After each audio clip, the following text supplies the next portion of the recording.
Sejam muito bem-vindos. Eu sou Tatiana Maia, professora da Escola de Humanidades do PPGH PUC-RS. E eu sou Leonardo Fetter, doutorando pelo PPGH PUC-RS. E esse é o podcast Tem Profissional da História aí? Criado para apresentar ao público em geral as múltiplas possibilidades de atuação do profissional da história, além dos acervos disponíveis para pesquisa.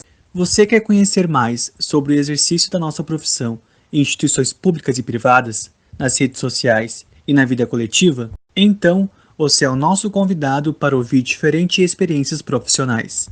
Vem conosco e descubra uma sólida e desafiadora profissão. Há muitos espaços onde estamos presentes e somos importantes. Então, tem profissional da história aí? O nosso convidado de hoje é o historiador Rodrigo de Aguiar Gomes. Rodrigo é servidor do TRE, atuando desde 2016 no Memorial da Justiça Eleitoral Gaúcha. Possui graduação em História pela URGS e é mestrando em História pela PUC-RS. Atuou também como historiador na Secretaria Municipal de Cultura e foi professor da Rede Estadual de Educação no mesmo estado. É sobre a experiência profissional como historiador do Memorial do TRE que ele vem conversar conosco. Muito obrigada, Rodrigo, por sua participação nesse projeto. Rodrigo, você poderia nos dizer um pouco sobre as atividades que você realiza no Memorial do TRE? E quais as potencialidades de pesquisa nesse acervo para aqueles interessados em trabalhar com as questões eleitorais e da justiça eleitoral?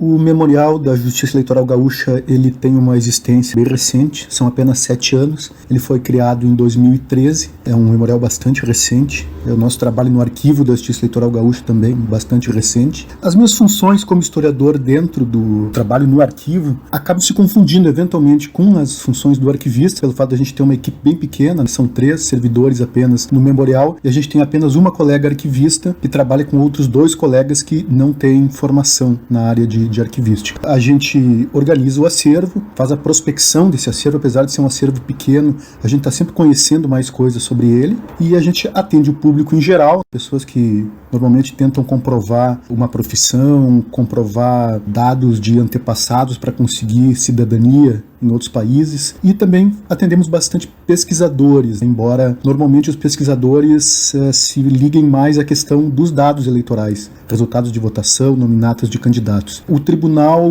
Eleitoral do Rio Grande do Sul, assim como todos os outros do país, ainda foi muito pouco explorado num outro tipo de acervo, que eu destaco agora como as potencialidades que esse acervo possui.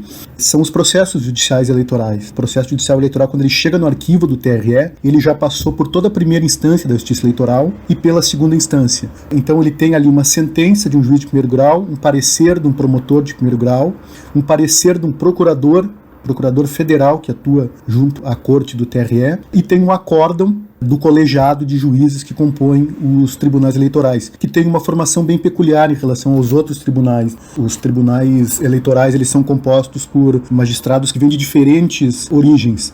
A gente tem desembargadores da Justiça Estadual, tem juízes de primeira instância da Justiça Estadual, tem um desembargador federal, TRF4, e tem 2 vagas para juristas que são indicados para a OAB e depois confirmados pelo presidente da República. Então, esses processos, eles acabam espelhando os grandes temas que pautaram as campanhas. Normalmente, todos os temas importantes que pautam uma campanha acabam em algum momento ou outro sendo judicializados. Por exemplo, nas últimas 2 eleições, 2018 e agora 2020, a questão das notícias falsas.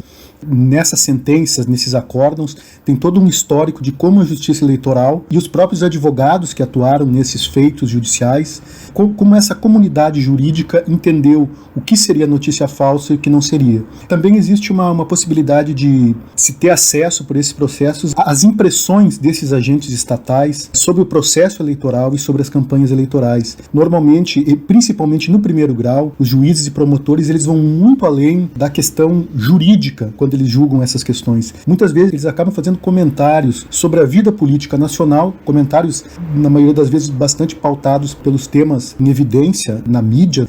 Isso foi muito claro nos últimos anos.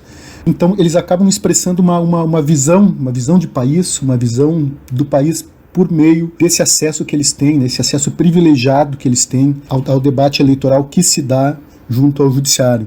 Então, para quem analisa aí o discurso desses agentes, desses altos agentes do Estado, os processos eleitorais eles são um prato cheio e ainda foram realmente muito pouco explorados. A gente tem também um acervo considerável de audiovisual, de campanhas eleitorais ali do final dos anos 90 até cerca de 2014, um período em que as campanhas eleitorais, é importante lembrar, tinham no horário eleitoral gratuito um ponto bem importante, né? O horário eleitoral gratuito ele perdeu bastante relevância nas últimas duas eleições, mas nesse período aí, anos 90, início dos anos 2000, o horário eleitoral gratuito era o que pautava fortemente a campanha política.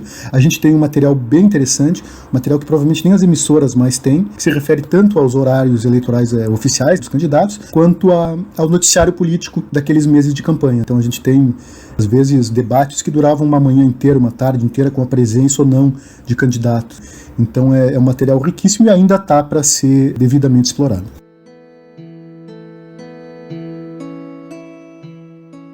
Qual a importância do historiador no interior de um arquivo?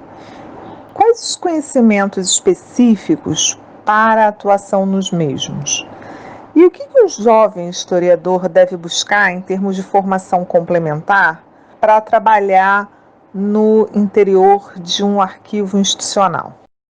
Começaria pelo fim. Qual a formação complementar de um jovem pesquisador que pretende trabalhar num arquivo? Eu destacaria 3 tipos de formação complementar. A primeira é em relação à paleografia. Na graduação, normalmente os cursos não oferecem essa disciplina de paleografia. Eu acho que um contato ao menos mínimo com a paleografia é fundamental, principalmente para acervos que têm material relevante do início do século XX para trás. A gente vê pela experiência da própria equipe do memorial ali do TRE, quando a gente começou a buscar uma capacitação em relação à paleografia, muito do nosso acervo mais antigo e muito importante, ele se abriu, né? Ele se iluminou a partir dessa nossa capacidade de conseguir entender, decifrar aquela escrita antiga, que na verdade assusta bem mais antes da gente ter alguma noção de paleografia, e depois isso fica muito mais tranquilo. A gente vê que o monstro não é tão feio. Em segundo lugar, eu destacaria o necessário conhecimento das regras, das leis que regem a guarda, a conservação dos documentos, a escolha dos documentos que devem ser guardados. No âmbito do Poder Judiciário, tem toda uma legislação que vem dos tribunais superiores, orientados pelo Conselho Nacional de Justiça.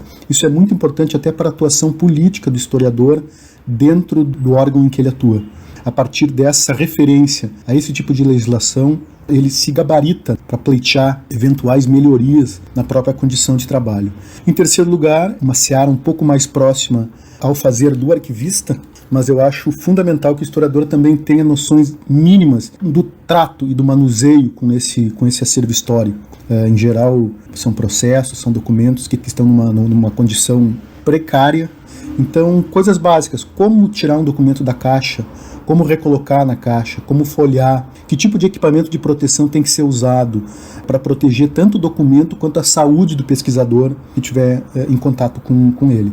Então eu destacaria essas 3 questões, né? Paleografia, uma noção menos superficial, mas importante, das normas que regem a guarda e conservação dos documentos no âmbito do órgão em que esse historiador for trabalhar, e também noções de manuseio, de guarda, talvez até de restauração desse material com que se vai trabalhar.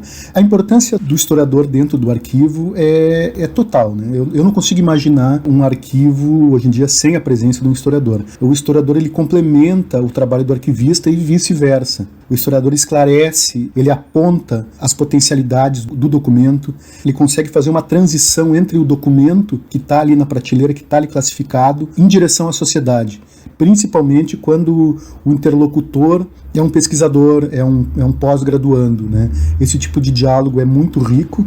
Toda vez que uma historiadora, um historiador passa pelo memorial, ali pelo arquivo, o arquivo se ilumina um pouco.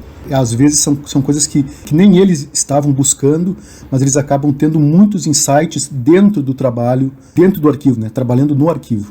Então, a participação do historiador num arquivo é fundamental e eu acho impensável, inimaginável um arquivo sem a presença desse profissional específico.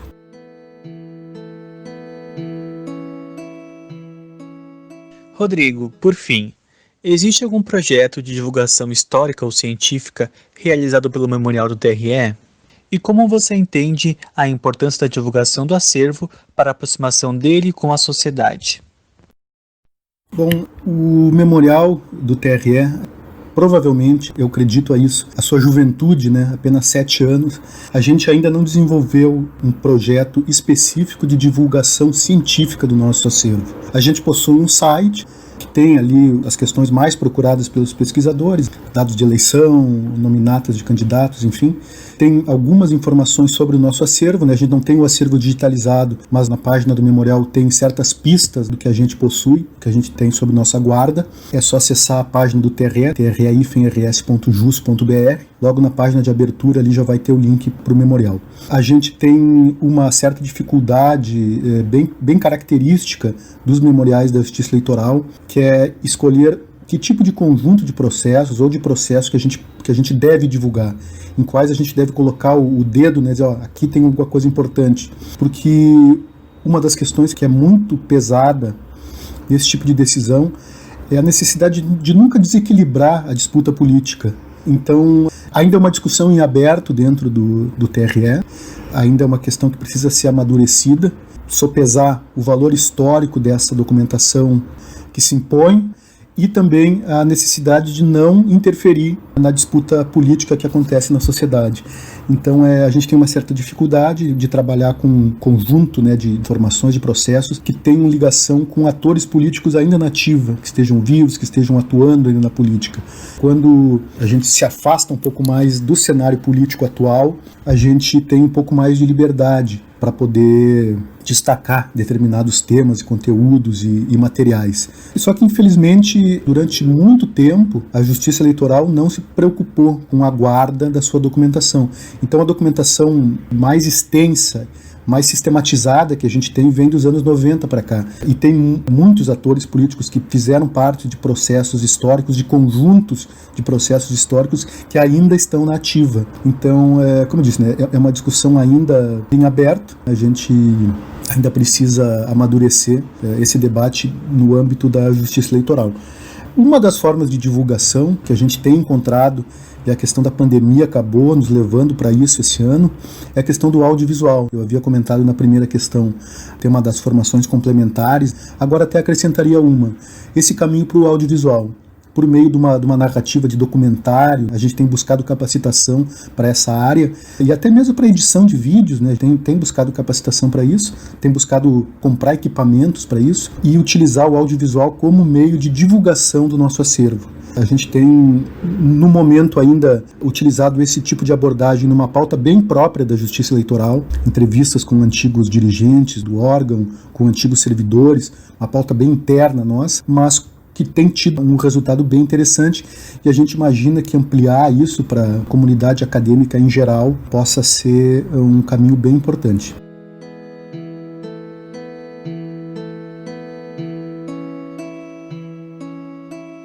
Obrigado, Rodrigo, pela sua participação nesse projeto. E para todas e todos que nos acompanham, esperamos que tenham gostado dessa entrevista. Convidamos vocês para nos seguir no Facebook, no Twitter e no Instagram.